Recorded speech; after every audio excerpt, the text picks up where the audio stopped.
ॐ सहना भवतु सहनौ भुनक्तु सह वीर्यं करवावहै तेजस्विनावधीतमस्तु मा विद्विषावहै। ॐ शान्ति शान्ति शान्तिः। शङ्करं शङ्कराचार्यं केशवं बादरायणं सूत्रभाष्यकृतौ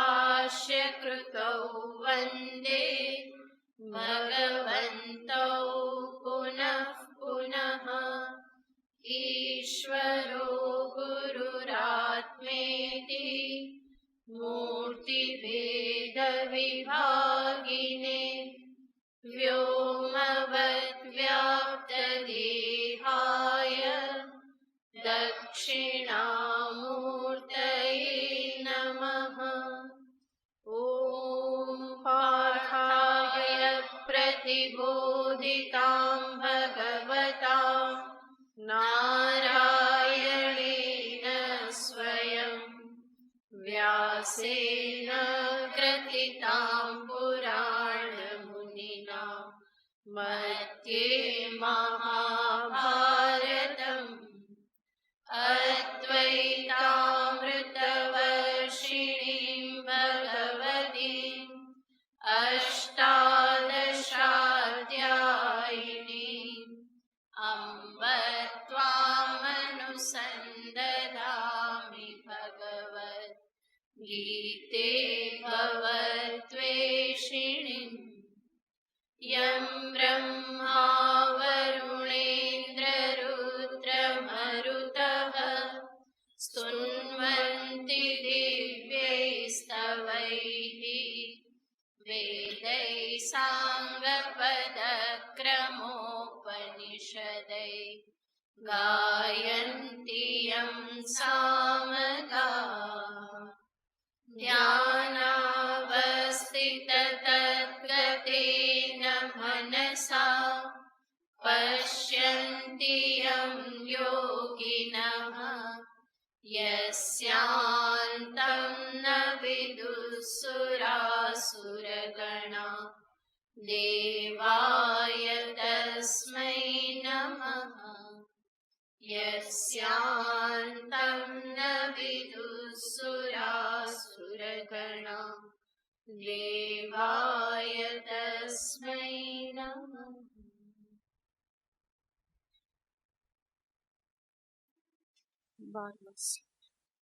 श्रीभगवानुवाच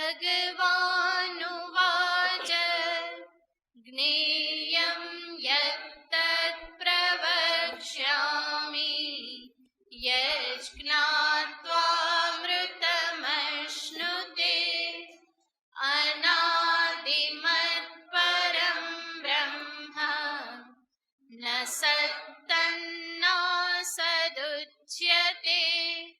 सर्वतः पाणिपादं ततः सर्वतोक्षिशिरोमुखम् सर्वतः श्रुतिमल्लोके सर्वमावृत्य तिष्ठति। सर्वेन्द्रियगुणाभासं सर्वेन्द्रियविवर्जितम् असक्तं सर्वभृच्चैव निर्गुणं गुणभोक्तृ च। बहिरन्तश्च भूतानाम् अचरं चरमेव च सूक्ष्मत्वात् तदविज्ञेयम् दूरस्थं चान्तिके च ततः अविभक्तं च भूतेषु विभक्तमिव च स्थितं भूतभर्तृ च तज्ज्ञेयम् प्रसिष्णु प्रभविष्णु च ज्योतिषामपि तज्ज्योतिः तमसः परमुच्यते ज्ञानं ज्ञेयं ज्ञानगम्यं हृदि सर्वस्य विष्ठितम् इति क्षेत्रं तथा ज्ञानं ज्ञेयं चोक्तं समासतः मद्भक्त एतद्विज्ञाय मद्भावायोपपद्यते।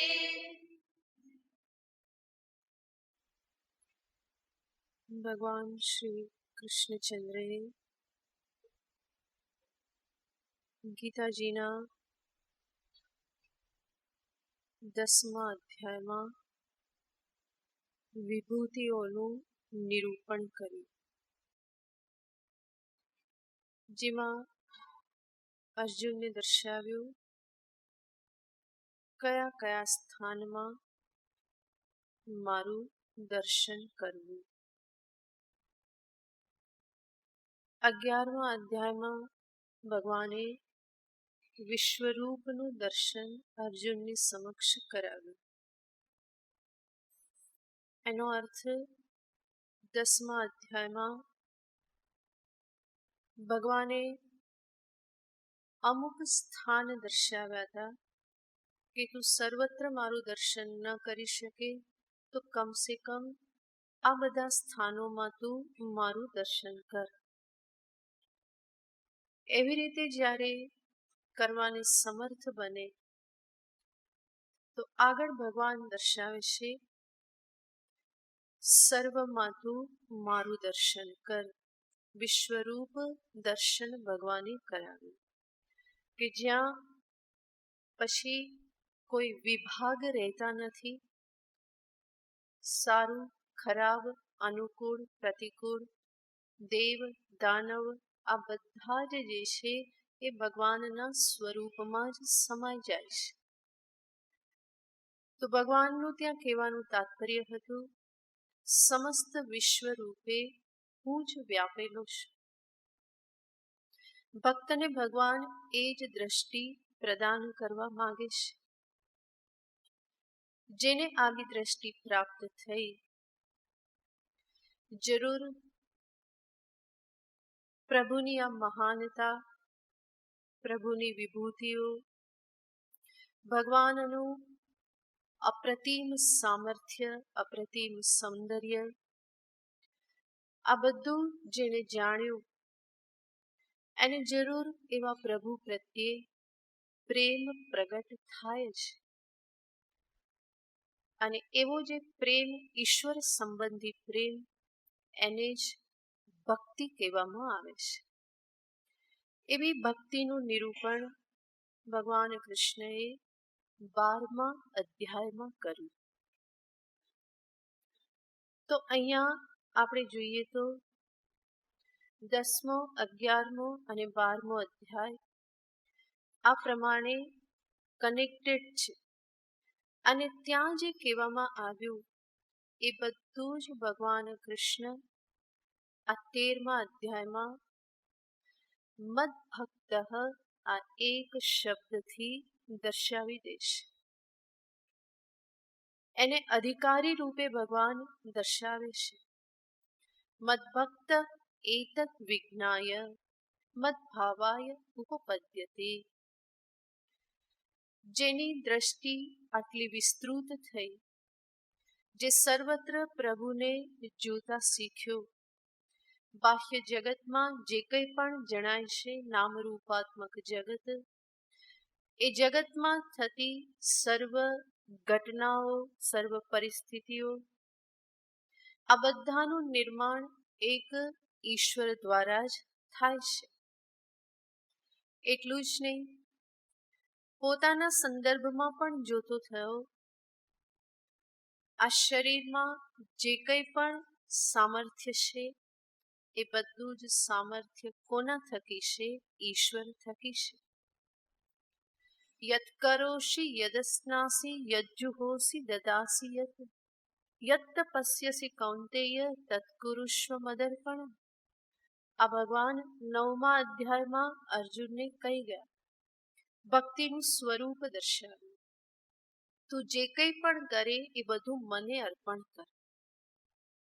અને આવી રીતે કરતા કરતા જ અંતે એ ભક્ત કે સાધક સમજવા લાગે છે કે વાસ્તવમાં જે કંઈ પણ થાય છે, હાલવું, ચાલવું, બોલવું, જોવું, સાંભળવું, ખાવું, પીવું, આ બધું જ વસ્તુતઃ કોના થકી થાય છે? એ જ ઈશ્વરના સામર્થ્યથી બધું થાય છે. બલ્કિ એ જ કરનાર છે, એ જ કરાવનાર છે. આવી દ્રષ્ટિ જેને પ્રાપ્ત થઈ, સ્વાભાવિક જ આપણે ગયા વખતે જોયું હતું કે આ બધાના પરિણામે એના અંતરમાં કેટલું બધું પરિવર્તન થઈ જાય છે. ભક્તિ કેટલો મહત્વનો ભાગ એક વ્યક્તિના જીવનમાં ભજવે છે. એનાથી આપણને સમજાય કે કોઈ વ્યક્તિ જો આની ઉપેક્ષા કરી દે તો એ કેટલા મોટા લાભથી વંચિત રહી જાય છે. મોટે ભાગે વેદાંતમાં આવનારા સાધકો ખ્યાલ નથી હોતો એટલા માટે આની ઉપેક્ષા કરી દેતા હોય છે. ભક્તિ શું છે, ભક્તિનું સ્વરૂપ શું છે, જીવનમાં સ્થાન શું, મહત્વ શું, આ બધો બહુ ખ્યાલ હોતો નથી અને પરિણામે એની ઉપેક્ષા થઈ જતી હોય છે. અને એ ઉપેક્ષાથી કેટલું મહાન નુકસાન થાય છે. પણ ભગવાન ગીતાજીમાં ફરી ફરીને બતાવે છે, કર્મયોગ અને ભક્તિ આ બંને સાધકના વ્યક્તિત્વનું નિર્માણ કરનારા છે. અને એવું વ્યક્તિત્વ જેણે પ્રાપ્ત કર્યું એને જ ભગવાન અહીંયા મદભક્ત એ શબ્દથી દર્શાવે છે. અધિકારીત્વને દર્શાવવા માટે ભગવાન એક જ શબ્દ વાપરે છે અને કહેશે કે આવો ભક્ત મદભાવાય ઉપપદ્યતે એતત વિજ્ઞાય. આ જે મેં જ્ઞાન પ્રદાન કર્યું, જ્ઞાનમ જ્ઞેયમ જ્ઞાનગમ્યમ, આ બધાને જાણી અને મદભાવાય ઉપપદ્યતે, મારી સાથે એ એક થઈ જાય છે. ભગવાન અર્જુનને આપણે જોયું કે આની પહેલા જ આ બંને શ્લોકમાં ભગવાન સાધકના અંતરમાં ઉત્સાહ ભરવા માગે છે અને સાથે સાથે જે પરમ તત્વ જે છે એના સંદર્ભની સ્પષ્ટતા પણ પૂરેપૂરી કરવા માગે છે. તો પહેલા તો કહ્યું કે સર્વમ હૃદય વિષ્ઠિતમ, બધું જ હૃદયમાં જ રહેલું છે. અને પછી એનો અધિકારી દર્શાવ્યો. અધિકારી દર્શાવ્યા પછી હવે ભગવાન અર્જુનને નિમિત્ત કરી સર્વ જીવોને માટે પરમ રહસ્યનું ઉદ્ઘાટન કરે છે. જેને તત્વજ્ઞાન કહેવામાં આવે, જેને આત્મજ્ઞાન કહેવામાં આવે, જેને બ્રહ્મ જ્ઞાન કહેવામાં આવે, જેને પરમાત્મા તત્વનું જ્ઞાન કહેવામાં આવે, જેને બ્રહ્મ વિદ્યા કહેવામાં આવે, આત્મવિદ્યા કહેવામાં આવે, આ બધા શબ્દોના એક જ અર્થ છે. એનું ઉદ્ઘાટન ભગવાન હવે પછીના શ્લોકોમાં કરવાના છે. જરૂર આ બધા જ શ્લોકો એને જોવા જઈએ તો એક ઉપનિષદ મંત્ર સમાન છે. જ્યારે આવા પરમ રહસ્યનું ઉદ્ઘાટન કરવાનું હોય તો એ સામાન્ય વસ્તુ તો નથી. એને સમજવા માટે થોડી મહેનત તો કરવી જ પડે. ભગવાન શ્રી કૃષ્ણચંદ્ર સ્વયં મહેનત કરી રહ્યા છે. એ તત્વ જીવને સમજાઈ જાય, એની વાસ્તવિકતાને એ સમજી લે એટલા માટે સ્વયં નારાયણ સ્વમુખે અર્જુનને નિમિત્ત બનાવી અને એ રહસ્ય પ્રગટ કરી રહેલા છે. એક દ્રષ્ટિએ જોઈએ તો બહુ જ સરળ છે. બ્રહ્મ વિદ્યા જેવું બ્રહ્માંડમાં સરળ બીજું કંઈ નથી. અને બીજી દ્રષ્ટિએ જોઈએ તો એના જેવું કઠિન પણ કંઈ નથી.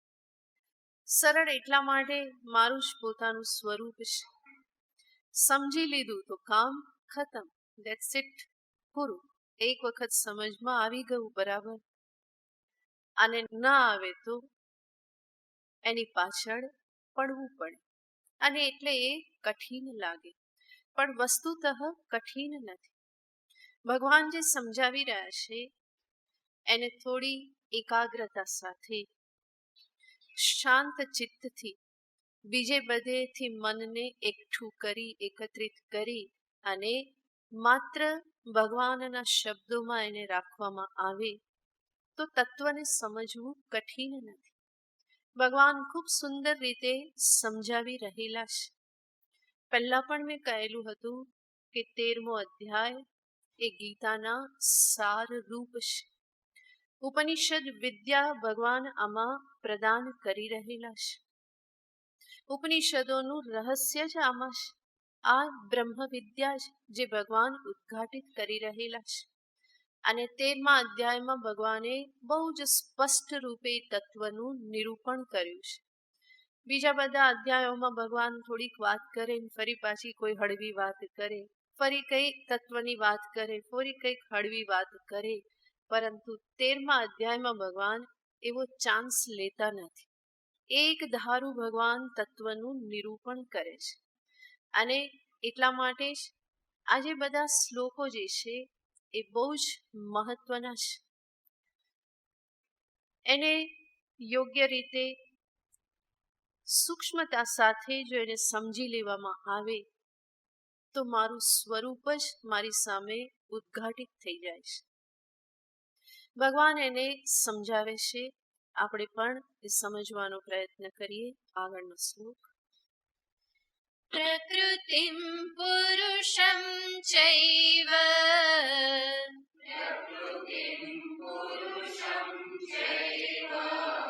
વિદ્યનાદિ ઉભાવપી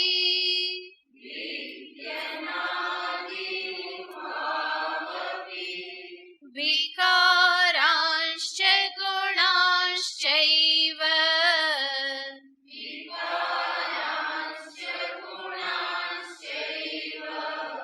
વિદ્ધિ પ્રકૃતિ સંભવાન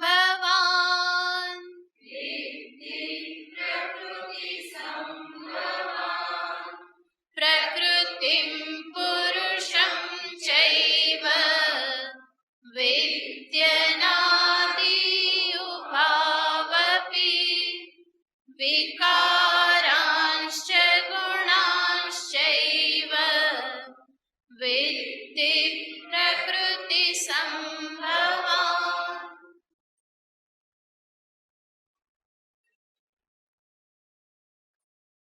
શ્લોકને સમજતા પહેલા એની થોડી પૂર્વ ભૂમિકા જોઈએ. ભગવાનને તો ખ્યાલ છે કે અર્જુન પહેલેથી સાંભળતા આવ્યા છે, પરંતુ એમને એવો ખ્યાલ નહીં હોય કે કેટલાક 13મા અધ્યાયથી જ સાંભળશે, અને એટલે એની સ્પષ્ટતા કરવી પડે. ભગવાન જે આગળ કહી ચૂક્યા છે એનો અહીંયા ઉલ્લેખ કરે છે. અને ભગવાન સીધો શબ્દ પ્રયોગ કરે છે, પ્રકૃતિમ પુરુષમ ચૈવ વિદ્યનાદિ ઉભૌ. ભગવાન જે અહીંયા વાત કરે છે એનો સંબંધ ગીતાજીના 7મા અધ્યાયમાં છે. 7મા અધ્યાયના 4થા શ્લોકમાં અને 5મા શ્લોકમાં ભગવાન બે પ્રકૃતિની વાત કરે છે.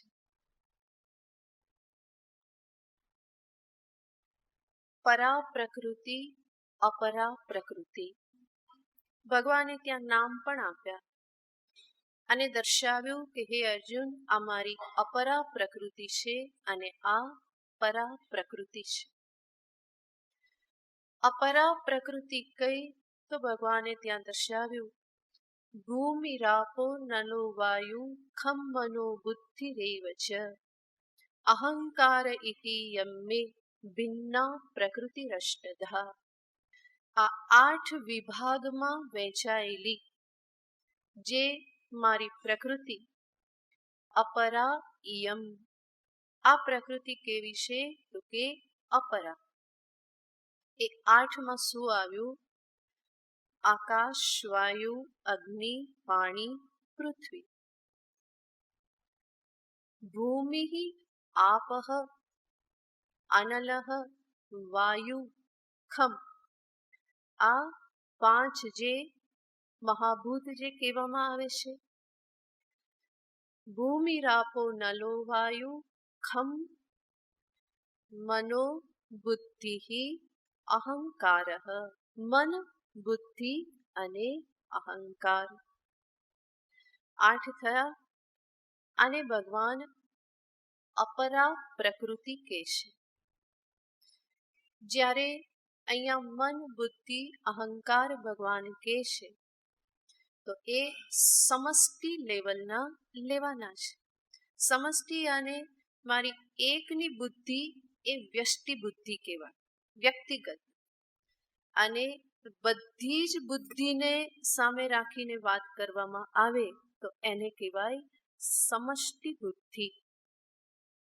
તો ભગવાન અહીંયા જે કહે છે એ સમષ્ટિને સામે રાખીને પંચમહાભૂત જે છે એ પંચમહાભૂત પણ જે આપણે સ્થૂલ રૂપે જે આપણે જોઈએ છીએ એની પૂર્વની એની અવસ્થા જે છે એને સૂક્ષ્મ પંચમહાભૂત કહેવામાં આવે છે.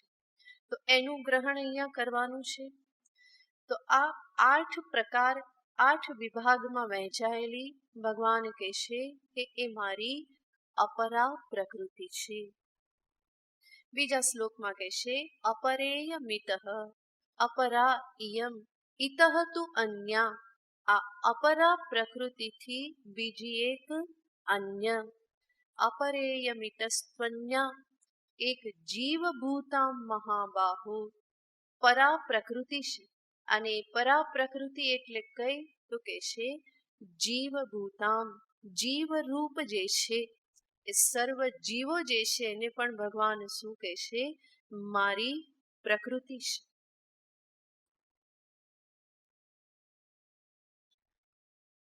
અને જીવરૂપ જે પ્રકૃતિ છે એને ભગવાન કહે છે પરા પ્રકૃતિ. પરાયાને શ્રેષ્ઠ, અપરાયાને નિકૃષ્ટ. આ 2 પ્રકારની પ્રકૃતિ ભગવાન ત્યાં દર્શાવે છે અને એનો ઉલ્લેખ ભગવાન અહીંયા કરે છે. પરા પ્રકૃતિ, અપરા પ્રકૃતિ. અને આ બંને પ્રકૃતિ જે છે એતદ્યોનિની ભૂતાની. ભગવાન ત્યાં જ કહે છે કે આ બંને પ્રકૃતિ જે છે એ જ સર્વના યોનિયાને કારણભૂત છે. તો એક તો ભગવાને દર્શાવી જે અષ્ટધા ભિન્ના પ્રકૃતિ કે જે જળ રૂપા છે. અને બીજી કે છે જીવભૂતામ, જીવરૂપ મારી પ્રકૃતિ. અને એ કેવી છે? તો કે ચેતન પ્રધાન, ચેતન રૂપ છે. અને આ બંને પ્રકૃતિથી ભિન્ન કોણ છે? ઈશ્વર. બંને પ્રકૃતિના સ્વામી હોવાપણું જે છે એ જ ઈશ્વરનું ઈશ્વરત્વ છે. ભગવાન કોણ છે? સ્વામી છે. એટલા માટે એને જગત સ્વામી, જગન્નાથ કહેવામાં આવે છે. અને જીવોને તો સ્વામી છે જ. તો તો આ બંને ઈશ્વરની પ્રકૃતિ છે. ઈશ્વર શબ્દનો અર્થ થાય છે ઈશિતા, જે શાસન કરે. શાસન કરનાર જે છે એને કહેવાય ઈશ્વર.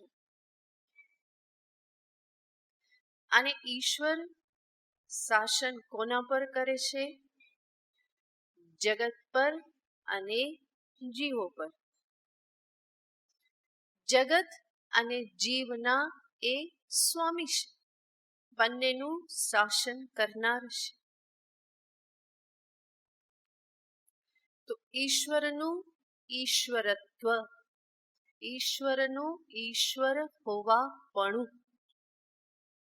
એ ઈશ્વર હોવાપણું કોના ઉપર આધારિત છે? કે જગત અને જીવ પર.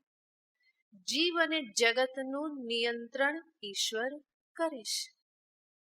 માટે ભગવાન શંકરાચાર્યજી મહારાજે કહે છે પ્રકૃતિ દ્વયવત્વમ એવ ઈશ્વરસ્ય ઈશ્વરત્વમ.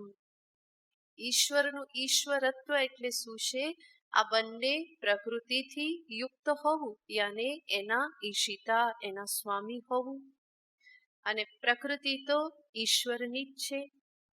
ભગવાન આગળ કહી ચૂક્યા છે મયાધ્યક્ષેણ પ્રકૃતિ સૂયતે સચરાચરમ. પ્રકૃતિ આ જગતનું સર્જન કરે છે. કેવી રીતે? મયાધ્યક્ષેણ, મારી અધ્યક્ષતામાં. જડ પ્રકૃતિ કેવળ કરતી નથી, ચેતન પરમાત્માથી અધિષ્ઠિત થઈ અને પ્રકૃતિ આ જગતનું નિર્માણ કરે છે. તો ત્યાં ભગવાને કહ્યું છે કે આ પ્રકૃતિ કોની છે? મારી છે. જેવી રીતે જળ પ્રકૃતિ, એવી જ રીતે જીવરૂપા જેવી જે પરા પ્રકૃતિ જે છે, ભગવાન કહે છે કે એ પણ મારી છે. કેવી રીતે? જીવરૂપ પ્રકૃતિ ભગવાન કહે છે મારી છે.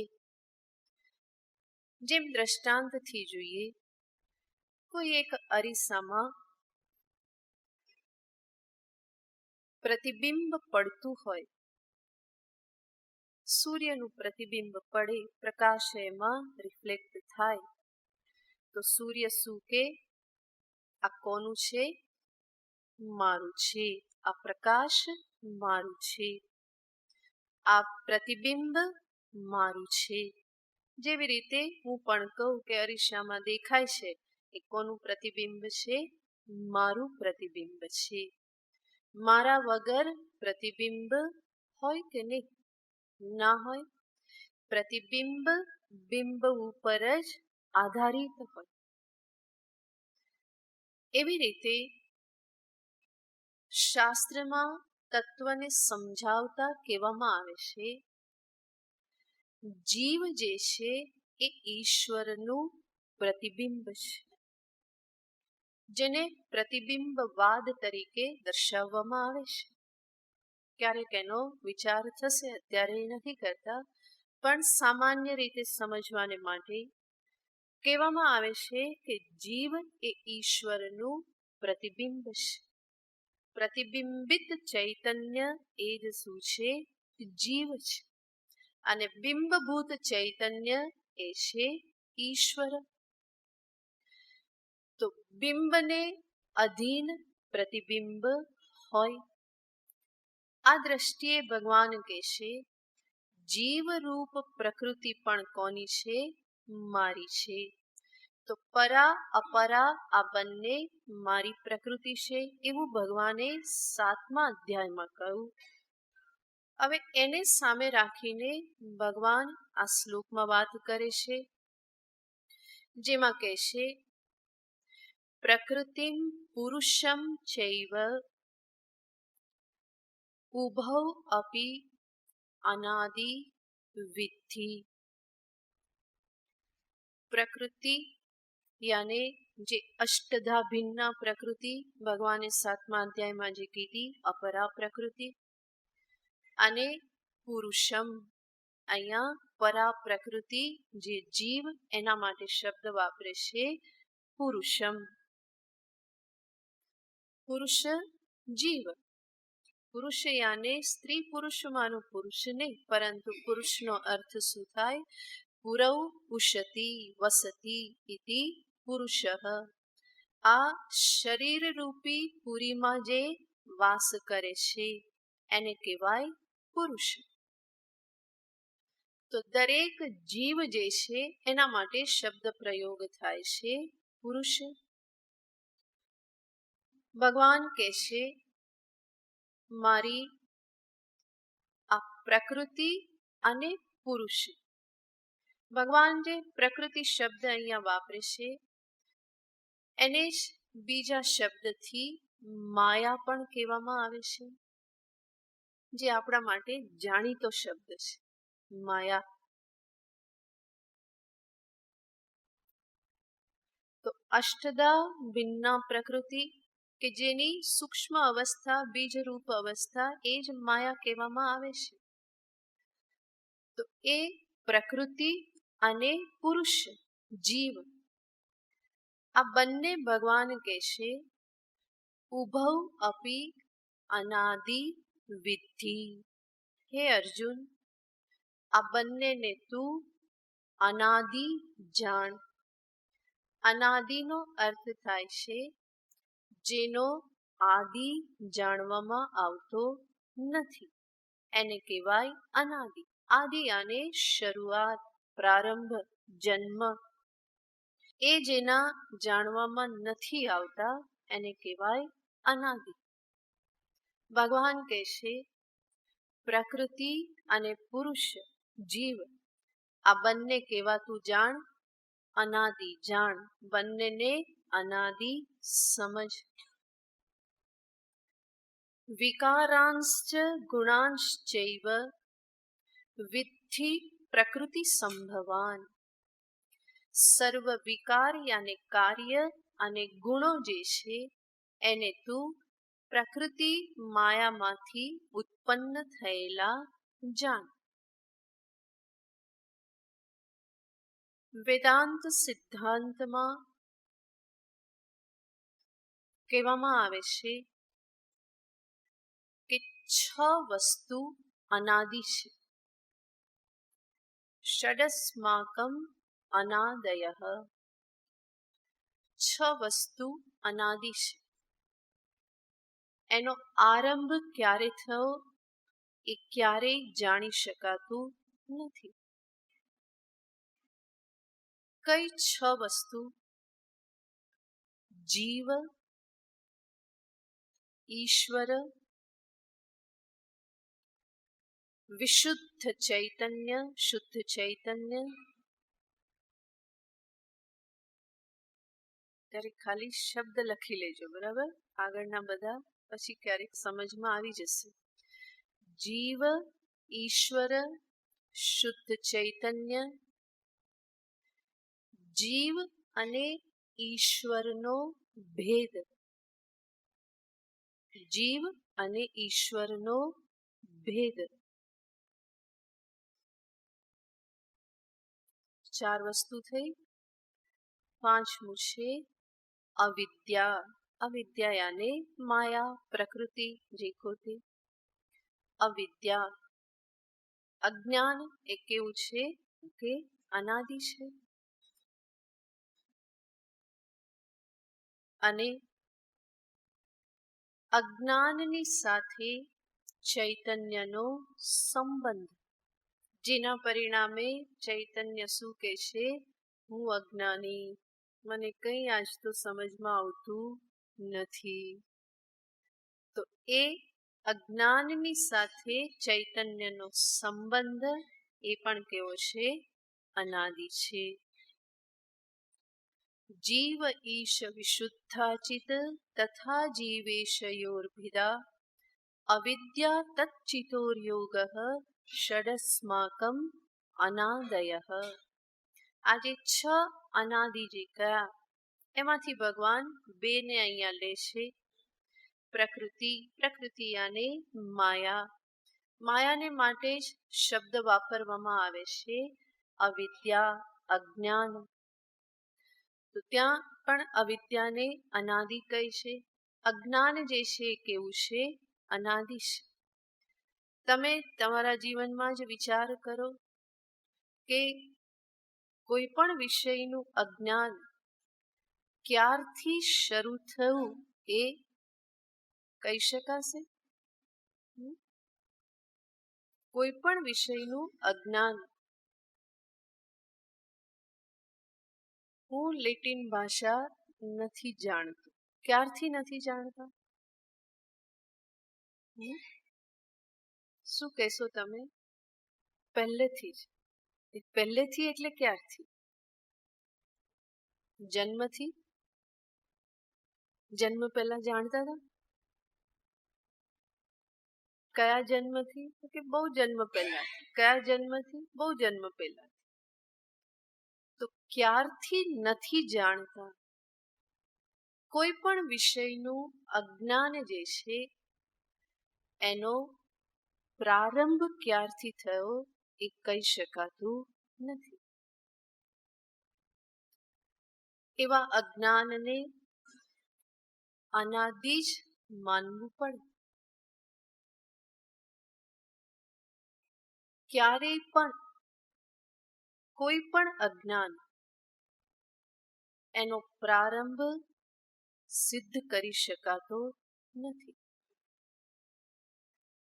અને એટલા માટે અજ્ઞાન જે છે કેવું છે? અનાદિ. વેદાંતમાં આ કહેવામાં આવ્યું છે કે અજ્ઞાન અનાદિ છે, અનાદિ કાલથી છે. એનો પ્રારંભ ક્યારે થયો એ કહી ના શકાય. મારા સ્વરૂપનું અજ્ઞાન મને ક્યારથી શરૂ થયું કહેવાશે? તમે કોઈ પણ ક્ષણે એવું કહો કે આ ક્ષણથી મારું અજ્ઞાન શરૂ થયું, તો એની પહેલાની ક્ષણે શું હોવું જોઈએ?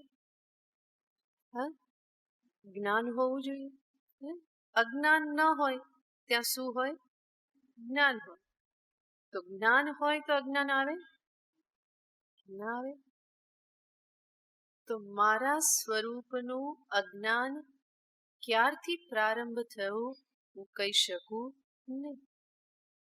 એટલા માટે આચાર્યો કહે છે અનાદિ માયયા સુપ્તઃ. અનાદિ માયાથી જે જીવ સૂતેલો છે, અજ્ઞાનના કારણે જે સૂતેલો છે, તો અજ્ઞાનનો પ્રારંભ કહી શકાતો નથી. એટલું જ નહીં, હું જીવ ક્યારથી થયો?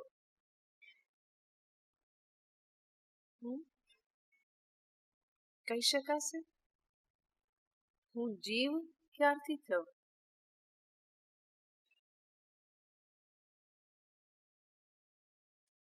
શાસ્ત્ર તો કહે છે કે તું કોણ છે?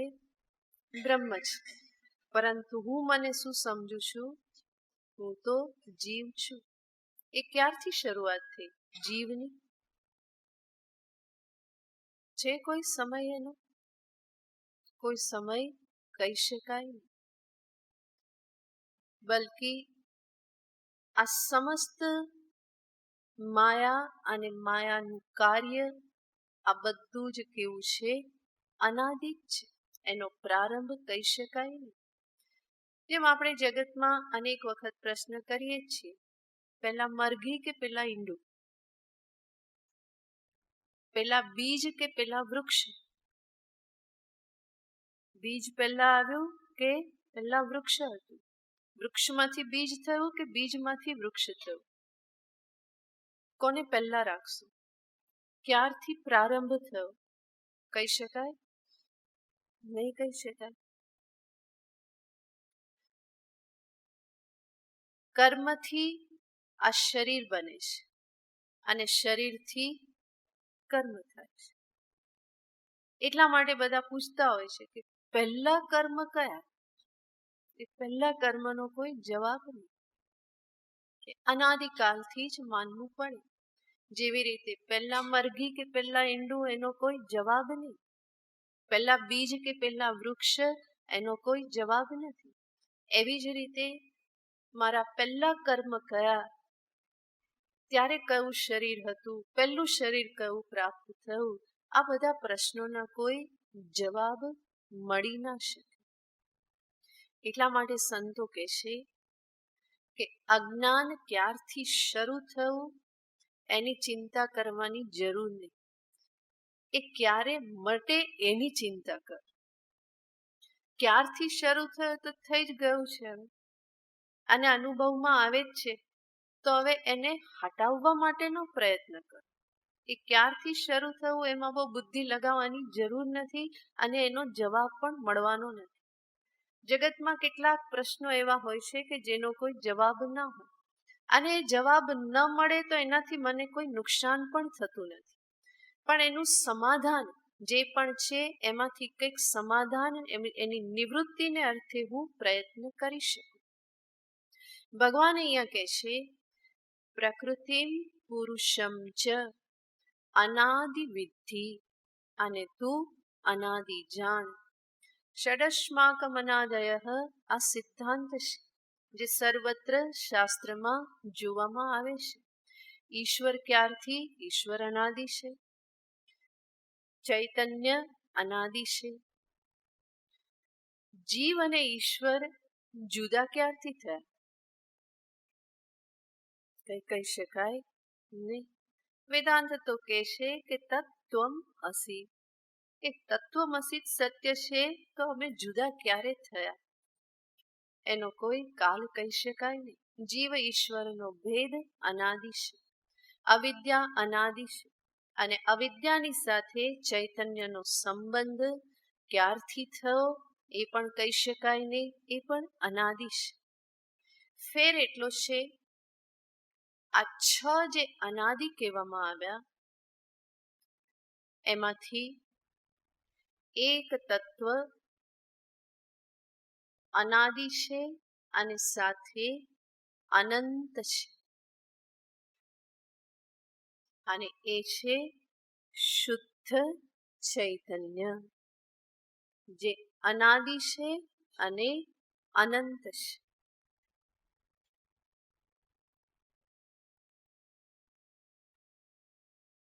અને બાકીના પાંચ જે છે કેવા છે? અનાદિ છે પરંતુ અનંત નથી. કેવા છે?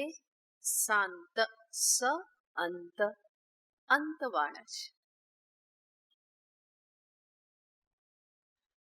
ભગવાન અહીંયા બેનો ઉલ્લેખ કરીને કહે છે પ્રકૃતિમ પુરુષમ ઉભૌ અપી અનાદિ વિદ્ધિ. એ અર્જુન, આ બંનેને તું અનાદિ જાણી લે. એનો આદિ જાણવામાં ખાલી સમય અને બુદ્ધિની શક્તિનો ઉપયોગ ના કર. એ બંને અનાદિ છે. અનાદિ ભગવાન કહે છે વિદ્ધિ, એને અનાદિ તું સમજી લે, કારણ કે એના જવાબ મળવાના નથી. અને આ પ્રકૃતિમાંથી જ વિકારાંશ્ચ ગુણાંશ્ચૈવ, બધા જ વિકાર્યાને કાર્ય. વિકારનો અર્થ થાય છે કાર્ય. જે કંઈ પણ જણાય છે ઉત્પન્ન થયેલું, એ બધું જ શેમાંથી ઉત્પન્ન થયેલું છે? પ્રકૃતિમાંથી ઉત્પન્ન થયેલું છે. અને એના ગુણો, ગુણોનો અર્થ થાય છે સુખ, દુઃખ, મોહ. આ બધા ગુણો જે છે એ બધા પણ ક્યાંથી ઉત્પન્ન થયા છે? પ્રકૃતિમાંથી જ બધા ઉત્પન્ન થયા છે.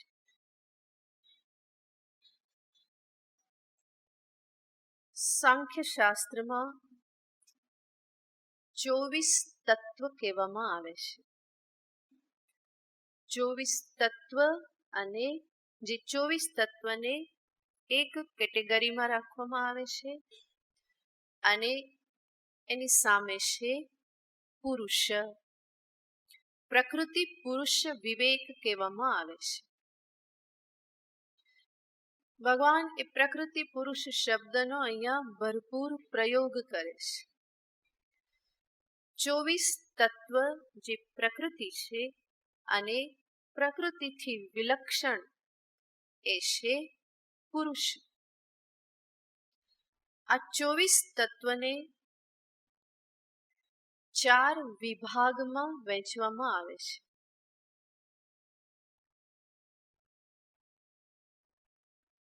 જે 4 વિભાગ છે, એક તો કહેવામાં આવે છે મૂળ પ્રકૃતિ. મૂળ પ્રકૃતિ જેને ભગવાને અહીંયા દર્શાવી, અનાદિ આદિ રે પ્રકૃતિ, જેને માયા કહેવામાં આવે, જેને સાંખ્યમાં પ્રધાન શબ્દથી પણ કહેવામાં આવે છે, માયા પણ કહેવાય. તો એ મૂળ પ્રકૃતિ, એને પ્રકૃતિ શબ્દથી જ કહેવાય છે. અને પ્રકૃતિ શા માટે કહેવાય છે?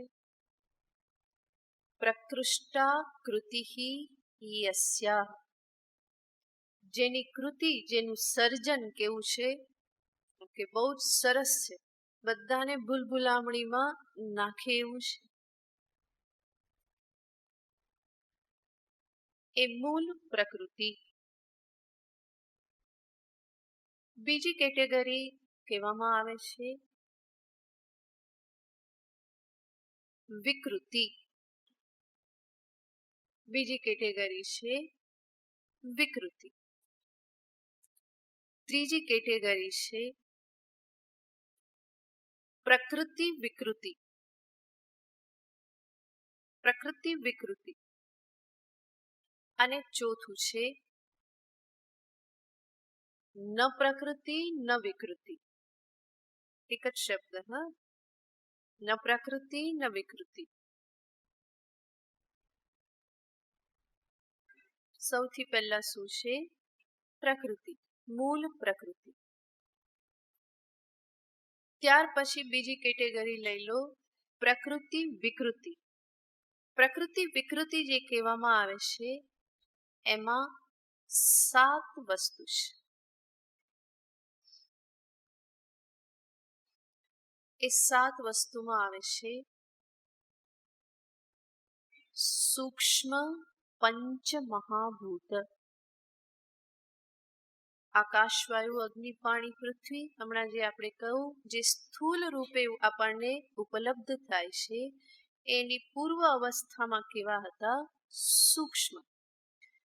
એ સૂક્ષ્મ પંચ મહાભૂત 5 મહત્તત્વ અને અહંકાર. મહત્તત્વ એ છે સમષ્ટિ બુદ્ધિ, અને અહંકાર એ પણ સમષ્ટિ લેવલનું. 7 થયા. આ 7ને શું કહેવામાં આવે છે? જોરથી બોલો. હા, ઊંઘ આવે એ પેલા બોલો ખરી.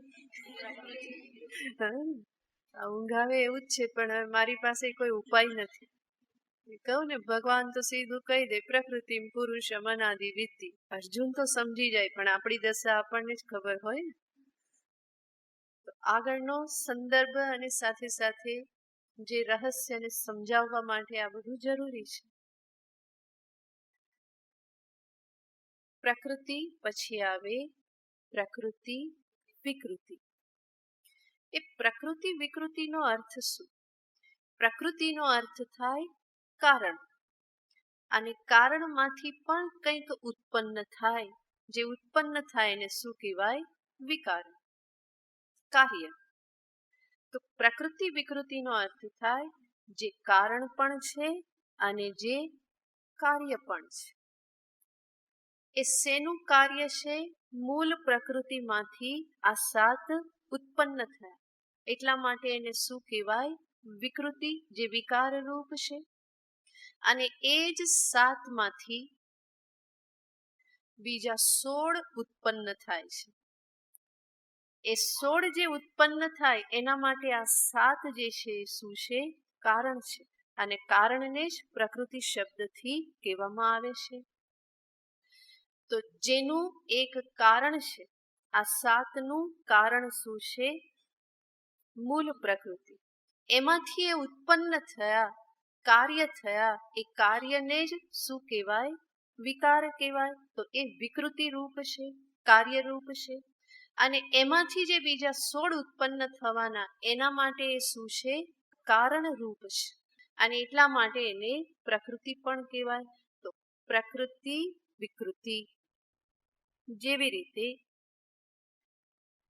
એક વ્યક્તિને માટે એના પિતાજી જે છે એ કારણ છે, અને એ જ વ્યક્તિનું કાર્ય છે એનો પુત્ર.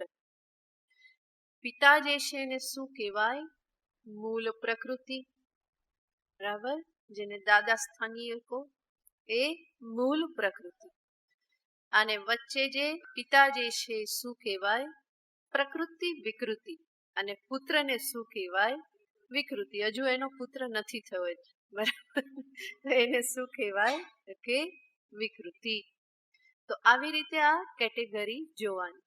મૂળ પ્રકૃતિ એ કોણ? દાદાજી. પ્રકૃતિ વિકૃતિ કોણ? તો કે પિતાજી, જે શેમાંથી ઉત્પન્ન થયા? દાદામાંથી. અને એનામાંથી ફરી કોણ આવ્યું? પુત્ર આવ્યું.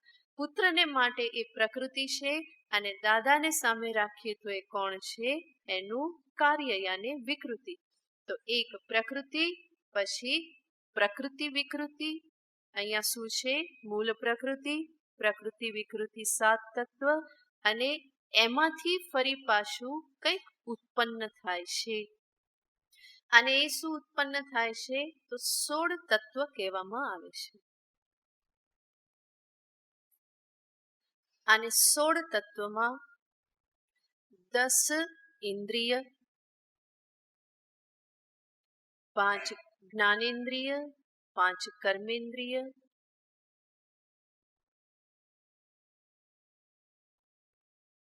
સ્થૂલ પંચમહાભૂત.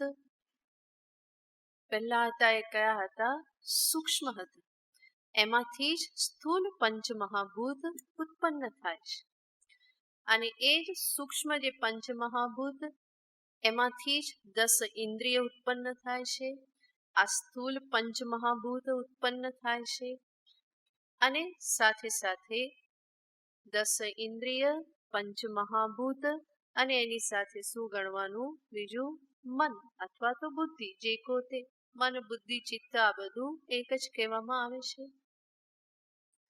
તો આ બધા મળીને કેટલા થયા? 16 થયા. અને આ 16 શું છે? વિકૃતિ, યાને કાર્ય માત્ર છે. પછી એમાંથી કઈ નવા તત્વો ઉત્પન્ન થતા નથી. આ બધા ભેગા થઈને કંઈક નવું નિર્માણ થાય, પરંતુ એકદમ જ નવું કંઈ નિર્માણ થતું નથી. પંચમહાભૂત એ ભેગા થઈને એમાંથી બીજું બધું ઉત્પન્ન થાય, પણ નવું કંઈ એમાંથી ઉત્પન્ન થતું નથી. એટલા માટે એ 16 ને શું કહેવામાં આવ્યા? વિકૃતિ. કેટલા થયા ટોટલ? 16 ને 7 23. 23 ને 1 મૂળ પ્રકૃતિ 24 થયા. અને 25મું જે તત્વ એ છે પુરુષ, યાને ચૈતન્ય તત્વ. એ નથી કોઈની પ્રકૃતિ કે નથી કોઈની વિકૃતિ. એનામાંથી કંઈ ઉત્પન્ન થતું નથી, અને એ કોઈનામાંથી ઉત્પન્ન થયું નથી. એટલા માટે ન પ્રકૃતિ ન વિકૃતિ.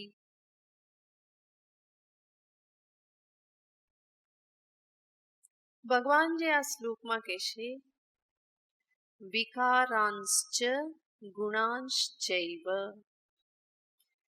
એ વિકાર શબ્દનો અર્થ થાય છે જેને પ્રકૃતિ વિકૃતિ જેને આપણે લીધા એ પણ વિકાર છે, અને જેને વિકૃતિ રૂપે ગણ્યા એ પણ શું છે? વિકાર છે. યાને આ 23 એ બધા શું છે? વિકાર છે.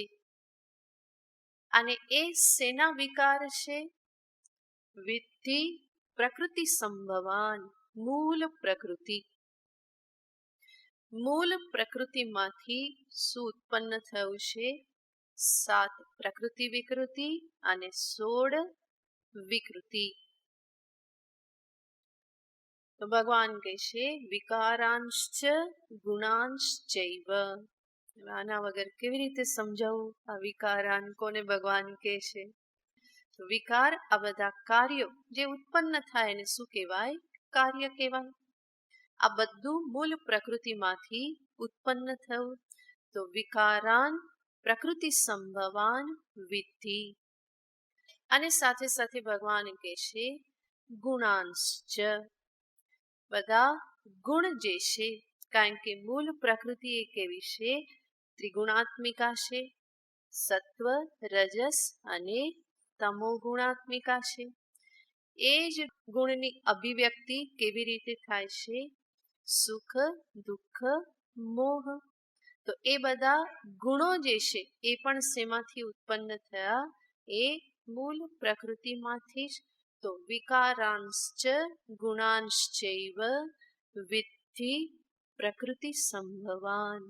એ મૂળ પ્રકૃતિમાંથી આ બધું ઉત્પન્ન થયું છે. આમાં જે શુદ્ધ ચૈતન્ય જે છે એ કેવું છે?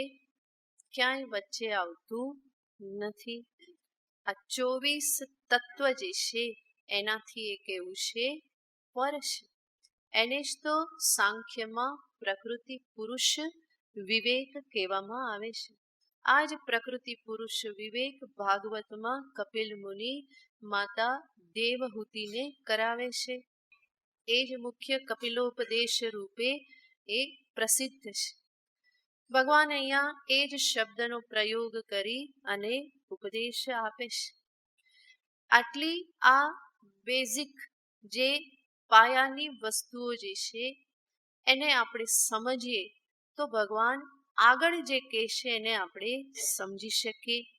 અને હમણાં જે સમજાવ્યું એ બધું સમજવા માટે એક નાનો ગ્રંથ ભણવો પડે.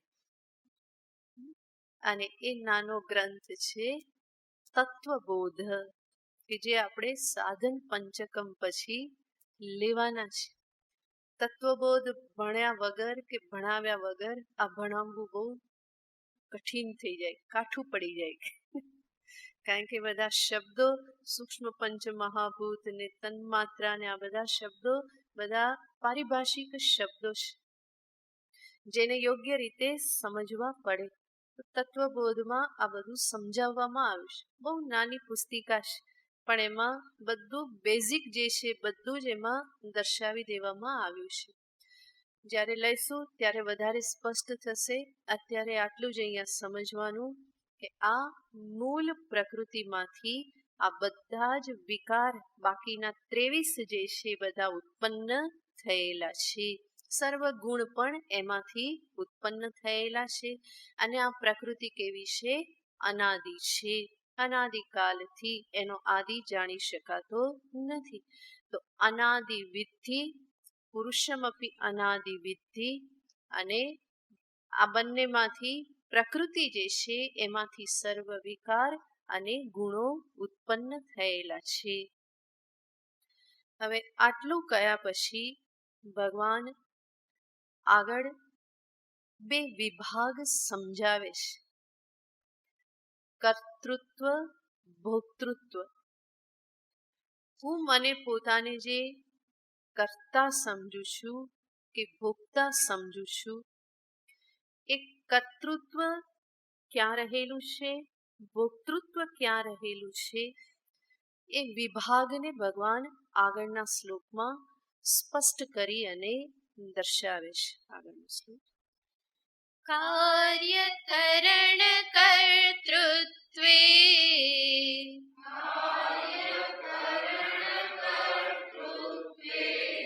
હેતુઃ પ્રકૃતિરુચ્યતે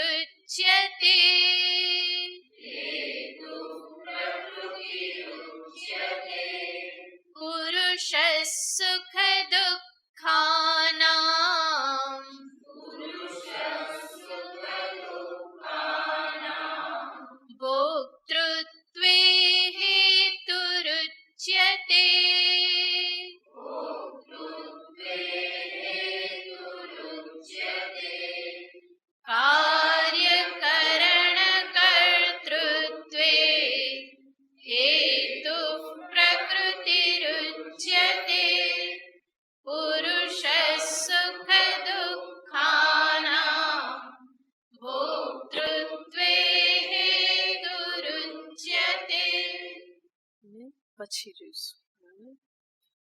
થોડો હાઈ ડોઝ થઈ ગયો ને. ઓમ પૂર્ણમદ પૂર્ણમિદં પૂર્ણાત પૂર્ણમુદચ્યતે પૂર્ણસ્ય પૂર્ણમાદાય પૂર્ણમેવાવશિષ્યતે. ઓમ શાંતિ શાંતિ શાંતિ. हरिः ॐ श्रीगुरुभ्यो नमः. हरिः ॐ.